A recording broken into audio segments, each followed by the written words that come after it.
Good afternoon. என் பேர் சாருபாலா.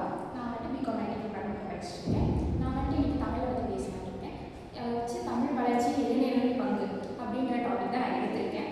அதில் என்னன்னா ஃபஸ்ட்டு வந்துட்டு நம்ம சொல்லலாம், தமிழ் வந்துட்டு உலகின் தொன்மையான மொழி என்று நம்ம சொல்லலாம்.